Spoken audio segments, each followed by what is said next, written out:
ਲੁਧਿਆਣਾ ਜ਼ਿਲ੍ਹੇ ਦੇ ਬੇਟ ਏਰੀਏ ਦੇ ਇੱਕ ਪਿੰਡ ਦੇ ਵਿੱਚ 3 ਜੀਆਂ ਦਾ ਇੱਕ ਛੋਟਾ ਜਿਹਾ ਪਰਿਵਾਰ ਰਹਿੰਦਾ ਸੀ। ਦਰਿਆਈ ਇਲਾਕਾ ਹੋਣ ਕਰਕੇ ਜ਼ਿਆਦਾ ਪੜ੍ਹਾਈ ਲਿਖਾਈ ਵੀ ਸੰਭਵ ਨਹੀਂ ਸੀ ਤੇ ਕੰਮਕਾਰ ਵੀ ਖੇਤੀਬਾੜੀ ਅਤੇ ਦਿਹਾੜੀ ਮਜ਼ਦੂਰੀ ਤੋਂ ਬਿਨਾਂ ਕੋਈ ਹੋਰ ਨਹੀਂ ਸੀ। ਇਹਨਾਂ 3 ਜੀਆਂ ਦੇ ਪਰਿਵਾਰ ਦੇ ਵਿੱਚ ਪਰਿਵਾਰ ਦਾ ਮੁਖੀ, ਉਸ ਦੀ ਪਤਨੀ ਅਤੇ ਇੱਕ 17-18 ਸਾਲ ਦਾ ਮੁੰਡਾ ਸੀ ਜੋ ਦਿਮਾਗ ਤੋਂ ਥੋੜਾ ਜਿਹਾ ਸਿੱਧਾ ਸੀ। ਬੱਚਾ ਚਾਹੇ ਜਿਹੋ ਜਿਹਾ ਮਰਜ਼ੀ ਹੋਵੇ ਪਰ ਮਾਂ-ਬਾਪ ਲਈ ਅੱਖਾਂ ਦਾ ਤਾਰਾ ਹੀ ਹੁੰਦਾ ਹੈ, ਸੋ ਉਹੀ ਬੱਚਾ ਉਹਨਾਂ ਦੇ ਜਿਉਣ ਦੀ ਵਜ੍ਹਾ ਸੀ। ਦੋਵੇਂ ਪਤੀ ਪਤਨੀ ਖੇਤੀ ਮਜ਼ਦੂਰ ਹੀ ਸਨ। ਇੱਕ ਵਾਰ ਉਸ ਦੀ ਪਤਨੀ ਖੇਤਾਂ ਵਿੱਚ ਕੰਮ ਕਰਦੀ ਡਿੱਗ ਪੈਂਦੀ ਹੈ ਤੇ ਬੇਹੋਸ਼ ਹੋ ਜਾਂਦੀ ਹੈ। ਉਸ ਨੂੰ ਘਰ ਲੈ ਕੇ ਆਇਆ ਜਾਂਦਾ ਤੇ ਘਰ ਆ ਕੇ ਫਿਰ ਉਹ ਮੰਜੇ ਤੋਂ ਹੀ ਨਾ ਉੱਠ ਪਾਈ। ਬਿਮਾਰੀ ਦਿਨੋਂ ਦਿਨ ਵੱਧਦੀ ਹੀ ਗਈ। ਉਸ ਇਲਾਕੇ ਦੇ ਵਿੱਚ ਜ਼ਿਆਦਾ ਸਿਹਤ ਸਹੂਲਤਾਂ ਨਾ ਹੋਣ ਕਰਕੇ ਉਹ ਸਿਵਲ ਹਸਪਤਾਲ ਦੇ ਵਿੱਚੋਂ ਹੀ ਦਵਾਈ ਲੈਂਦੀ ਰਹੀ। ਉਸ ਦੇ ਪਿੰਡ ਦਾ ਝੋਲਾ ਛਾਪ ਡਾਕਟਰ ਵੀ ਕਦੇ-ਕਦਾਈ ਘਰ ਆ ਕੇ ਟੀਕਾ ਲਾ ਜਾਂਦਾ ਸੀ, ਪਰ ਗਰੀਬੀ ਕਾਰਨ ਕਿਸੇ ਵੱਡੇ ਹਸਪਤਾਲ ਦੇ ਵਿੱਚ ਨਾ ਦਿਖਾ ਸਕੀ। ਸੋ 10-11 ਦਿਨ ਲਗਾਤਾਰ ਬਿਮਾਰ ਰਹਿਣ ਕਰਕੇ ਉਸ ਦੀ ਡੈਥ ਹੋ ਜਾਂਦੀ ਹੈ। ਹੁਣ ਬੱਚਾ ਚਾਹੇ ਸਿੱਧਾ ਹੀ ਸੀ ਪਰ ਸਾਰਾ ਦਿਨ ਮਾਂ ਦੇ ਮ੍ਰਿਤਕ ਸਰੀਰ ਕੋਲ ਬੈਠਾ ਰੋਂਦਾ ਰਿਹਾ। ਸੰਸਕਾਰ ਤੋਂ ਬਾਅਦ ਵੀ ਉਸਨੇ ਕਈ ਦਿਨ ਰੋਟੀ ਨਾ ਖਾਧੀ। ਘਰ ਦਾ ਮੁਖੀ ਵੀ ਹੁਣ ਇਕੱਲਾ ਰਹਿ ਗਿਆ ਸੀ ਕਿਉਂਕਿ ਘਰ ਦੀ ਸਾਰੀ ਜ਼ਿੰਮੇਵਾਰੀ ਦੇ ਨਾਲ-ਨਾਲ ਉਸ ਬੱਚੇ ਦੀ ਜ਼ਿੰਮੇਵਾਰੀ ਵੀ ਉਸ ਤੇ ਆ ਗਈ ਸੀ। ਰੋਟੀ ਵੀ ਉਸ ਨੂੰ ਖੁਦ ਪਕਾਉਣੀ ਪੈਂਦੀ ਸੀ ਤੇ ਆਪਣੇ ਸਿੱਧਰੇ ਬੱਚੇ ਨੂੰ ਆਪ ਹੀ ਖਵਾਉਣੀ ਪੈਂਦੀ ਸੀ।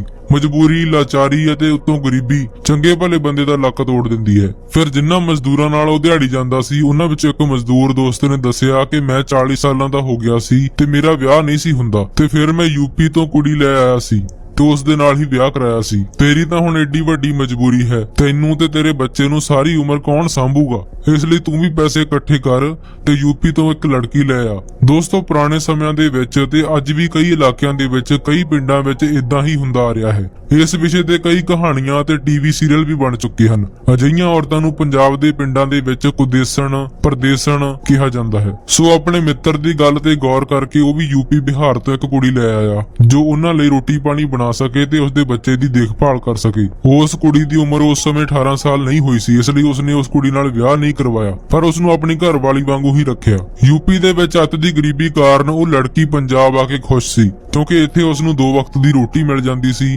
ਤਨ ਵਾਸਤੇ ਕੱਪੜੇ ਮਿਲ ਜਾਂਦੇ ਸੀ ਤੇ ਸਿਰ ਤੇ ਛੱਤ ਸੀ। ਪਹਿਲੇ ਕੁਝ ਦਿਨ ਤਾਂ ਉਹ ਮਾਪਿਆਂ ਤੋਂ ਦੂਰ ਰਹਿਣ ਕਰਕੇ ਉਦਾਸ ਰਹੀ ਪਰ ਬਾਅਦ ਵਿੱਚ ਉਸਦਾ ਮਨ ਲੱਗ ਗਿਆ। ਉਹ ਘਰ ਦੇ ਸਾਰੇ ਕੰਮਕਾਰ ਕਰਨ ਲੱਗੀ। ਉਸਨੇ ਘਰ ਦੇ ਮੁਖੀ ਨੂੰ ਅਤੇ ਉਸਦੇ ਬੇਟੇ ਨੂੰ ਬਹੁਤ ਚੰਗੇ ਤਰੀਕੇ ਨਾਲ ਸੰਭਾਲ ਲਿਆ। ਰੋਟੀ ਪਾਣੀ, ਸਾਫ਼ ਸਫਾਈ, ਸਾਰਾ ਕੁਝ ਉਸਨੇ ਬਹੁਤ ਹੀ ਤਰੀਕੇ ਨਾਲ ਸਾਂਭ ਲਿਆ। ਤਕਰੀਬਨ 1 ਸਾਲ ਦੇ ਵਿੱਚ ਉਸਨੇ ਸਾਰਾ ਕੁਝ ਸਿੱਖ ਲਿਆ ਤੇ ਸਭ ਕੁਝ ਸਮਝ ਲਿਆ। ਸਾਰੇ ਕੰਮ ਉਹ ਆਪਣੇ ਆਪ ਹੀ ਕਰਨ ਲੱਗੀ। ਆਪਣੇ ਘਰ ਵਾਲੇ ਦੇ ਸਿੱਧਰੇ ਮੁੰਡੇ ਨੂੰ ਵੀ ਰੋਜ਼ ਨਵਾ ਧਵਾ ਦਿੰਦੀ ਸੀ, ਰੋਜ਼ ਸਾਫ਼ ਕੱਪੜੇ ਪਵਾ ਦਿੰਦੀ ਸੀ ਤੇ ਉਸਨੇ ਕਦੋਂ ਕੀ ਖਾਣਾ ਹੈ, ਕੀ ਪੀਣਾ ਹੈ, ਉਹ ਸਾਰਾ ਕੁਝ ਸਮਝਣ ਲੱਗ ਗਈ ਸੀ। ਪਰ ਕਹਿੰਦੇ ਨੇ ਕਿ ਗਰੀਬ ਦੀ ਇੱਕ ਮੁਸੀਬਤ ਖਤਮ ਹੁੰਦੀ ਹੈ ਤੇ ਨਾਲ ਹੀ ਦੂਜੀ ਮੁਸੀਬਤ ਸ਼ੁਰੂ ਹੋ ਜਾਂਦੀ ਹੈ। ਹੁਣ ਸਾਰਾ ਕੁਝ ਘਰ ਵਿੱਚ ਠੀਕ ਹੋਣ ਲੱਗਿਆ ਹੀ ਸੀ ਕਿ ਇੱਕ ਦਿਨ ਖੇਤ ਵਿੱਚ ਕੰਮ ਕਰਦਿਆਂ ਹੋਇਆਂ ਘਰ ਦੇ ਮੁਖੀ ਦੇ ਸੱਪ ਲੜ ਜਾਂਦਾ ਹੈ ਤੇ ਉਸ ਦੀ ਮੌਕੇ ਤੇ ਹੀ ਮੌਤ ਹੋ ਜਾਂਦੀ ਹੈ। ਹੁਣ ਉਹ ਸਿੱਧਰਾ ਮੁੰਡਾ ਬਿਲਕੁਲ ਹੀ ਇਕੱਲਾ ਰਹਿ ਗਿਆ ਸੀ।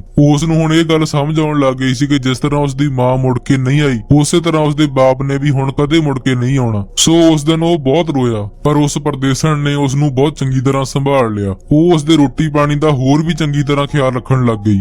ਜਿਸ ਜ਼ਿਮੀਂਦਾਰ ਦੇ ਖੇਤ ਵਿੱਚ ਉਸ ਦਾ ਬਾਪ ਸੱਪ ਲੜ ਕੇ ਮਰਿਆ ਸੀ, ਉਸਨੇ ਵੈਸੇ ਹੀ ਮੁਆਵਜ਼ੇ ਵਜੋਂ 50,000 ਰੁਪਇਆ ਦੇ ਦਿੱਤਾ ਸੀ, ਜਿਸ ਕਰਕੇ ਉਸ ਸਿੱਧਰੇ ਮੁੰਡੇ ਦੀ ਸਿਵਲ ਹਸਪਤਾਲ ਦੇ ਵਿੱਚ ਦਵਾਈ ਵੀ ਸ਼ੁਰੂ ਕਰਵਾ ਦਿੱਤੀ ਗਈ ਅਤੇ ਘਰ ਦਾ ਖਰਚਾ ਪਾਣੀ ਵੀ ਥੋੜਾ ਬਹੁਤ ਚੱਲਣ ਲੱਗ ਗਿਆ ਸੀ। ਉਸ ਸਿੱਧਰੇ ਲੜਕੇ ਦੀ ਉਮਰ ਉਸ ਸਮੇਂ 20 ਸਾਲ ਸੀ ਤੇ ਉਸ ਪਰਦੇਸਣ ਦੀ ਉਮਰ ਹੁਣ 1 ਸਾਲ ਬਾਅਦ 18 ਸਾਲ ਪੂਰੀ ਹੋ ਗਈ ਸੀ। ਉਸ ਜ਼ਿਮੀਂਦਾਰ ਅਤੇ ਪਿੰਡ ਦੀ ਪੰਚਾਇਤ ਨੇ ਆਪਸ ਵਿੱਚ ਰਲ ਕੇ ਸਲਾਹ ਕੀਤੀ ਕਿ ਕਿਉਂ ਨਾ ਇਸ ਮੁੰਡੇ ਦਾ ਇਸ ਪਰਦੇਸਣ ਦੇ ਨਾਲ ਵਿਆਹ ਕਰ ਦਿੱਤਾ ਜਾਵੇ, ਕਿਉਂਕਿ ਇਸ ਵਿਚਾਰੇ ਸਿੱਧਰੇ ਮੁੰਡੇ ਦਾ ਨਾ ਤਾਂ ਹੋਰ ਕਿਤੇ ਵਿਆਹ ਹੋਣਾ ਹੈ ਤੇ ਨਾ ਹੀ ਇਸ ਨੂੰ ਕਿਸੇ ਨੇ ਮੁੜ ਕੇ ਸਾਂਭਣਾ ਹੈ। ਵਿਆਹ ਹੋਣ ਤੋਂ ਬਾਅਦ ਇਹ ਪਰਦੇਸਣ ਸਾਰੀ ਉਮਰ ਲਈ ਇਸ ਮੁੰਡੇ ਨਾਲ ਵੱਜ ਜਾਵੇਗੀ, ਨਹੀਂ ਤਾਂ ਇਸ ਵਿਚਾਰੀ ਨੂੰ ਕੋਈ ਹੋਰ ਵੀ ਲਿਜਾ ਸਕਦਾ ਹੈ ਤੇ ਆਸੇ-ਪਾਸੇ ਦੇ ਲੋਕ ਵੀ ਇਸ ਤੇ ਮਾੜੀ ਅੱਖ ਰੱਖਣਗੇ। ਇਹਨਾਂ ਦਾ ਵਿਆਹ ਕਰਨ 'ਚ ਇਹਨਾਂ ਦੋਵਾਂ ਦਾ ਹੀ ਫਾਇਦਾ ਹੈ। ਬਾਕੀ ਇਹ ਪਰਦੇਸਣ ਹੁਣ ਇਸ ਮੁੰਡੇ ਦੀ ਭਾਸ਼ਾ ਵੀ ਸਮਝਦੀ ਹੈ ਤੇ ਇਸ ਦੀ ਫਿਕਰ ਵੀ ਕਰਦੀ ਹੈ ਤੇ ਨਾਲੇ ਵਿਆਹ ਤੋਂ ਬਾਅਦ ਇਸ ਪਰਦੇਸਣ ਦੇ ਸਿਰ ਤੇ ਵੀ ਛੱਤ ਬਣੀ ਰਹੇਗੀ। ਪੰਚਾਇਤ ਨੇ ਉਸ ਪਰਦੇਸਣ ਦੇ ਨਾਲ ਗੱਲ ਕੀਤੀ ਤਾਂ ਉਸਨੇ ਕਿਹਾ ਕਿ ਮੈਨੂੰ ਮਨਜ਼ੂਰ ਹੈ। ਉਸ ਤੋਂ ਬਾਅਦ ਪੂਰੇ ਪਿੰਡ ਦੀ ਸਹਿਮਤੀ ਦੇ ਨਾਲ ਗੁਰੂ ਘਰ ਦੇ ਵਿੱਚ ਇਹਨਾਂ ਦੋਵਾਂ ਦਾ ਵਿਆਹ ਕਰ ਦਿੱਤਾ ਗਿਆ। ਕੁਝ ਸ਼ਰਾਰਤੀ ਦਿਮਾਗ ਦੇ ਲੋਕ ਅਜੇ ਵੀ ਟਿਚਰਾਂ ਕਰ ਰਹੇ ਸੀ ਕਿ ਇਹਨਾਂ ਪਿੰਡ ਵਾਲਿਆਂ ਨੇ ਇੱਕ ਮੁੰਡੇ ਨੂੰ ਆਪਣੇ ਹੀ ਪਿਓ ਦੀ ਤੀਵੀਂ ਦੇ ਨਾਲ ਵਿਆਹ ਦਿੱਤਾ ਹੈ, ਪਰ ਉਹ ਇਹ ਨਹੀਂ ਜਾਣਦੇ ਸੀ ਕਿ ਇਹਨਾਂ ਦੋਵਾਂ ਦੇ ਲੇਖ ਰੱਬ ਨੇ ਲਿਖੇ ਹੀ ਇਸ ਤਰ੍ਹਾਂ ਨੇ ਤਾਂ ਕਿ ਦੋਵੇਂ ਇੱਕ ਦੂਜੇ ਦੇ ਸਹਾਰੇ ਆਪਣੀ ਜ਼ਿੰਦਗੀ ਬਤੀਤ ਕਰ ਸਕਣ। ਦੋਵੇਂ ਹੀ ਇੱਕ ਦੂਜੇ ਤੋਂ ਬਿਨਾਂ ਅਧੂਰੇ ਨੇ, ਦੋਵਾਂ ਨੂੰ ਹੀ ਇੱਕ ਦੂਜੇ ਦੇ ਸਹਾਰੇ ਦੀ ਲੋੜ ਹੈ। ਕਹਿੰਦੇ ਨੇ ਕਿ ਵਿਆਹ ਤੋਂ ਬਾਅਦ ਉਸ ਪਰਦੇਸਣ ਦੀ ਕੇਅਰ ਸਦਕਾ ਉਸ ਮੁੰਡੇ ਦੀ ਦਿਮਾਗੀ ਹਾਲਤ ਵਿੱਚ ਵੀ ਸੁਧਾਰ ਹੋਣਾ ਸ਼ੁਰੂ ਹੋ ਗਿਆ ਸੀ ਕਿਉਂਕਿ ਉਸ ਮੁੰਡੇ ਦੀ ਲਗਾਤਾਰ ਦਵਾਈ ਵੀ ਚੱਲ ਰਹੀ ਸੀ ਤੇ ਉਹ ਪਰਦੇਸਣ ਉਸ ਮੁੰਡੇ ਦੀ ਚੰਗੀ ਤਰ੍ਹਾਂ ਸਾਂਭ ਸੰਭਾਲ ਵੀ ਕਰ ਰਹੀ ਸੀ। ਵਿਆਹ ਤੋਂ ਬਾਅਦ ਹੌਲੀ-ਹੌਲੀ ਗੱਡੀ ਲੀਹ ਤੇ ਚੜ ਜਾਂਦੀ ਹੈ ਤੇ ਉਹ ਸੁੱਖੀ ਵਸਣ ਲੱਗ ਜਾਂਦੇ ਨੇ।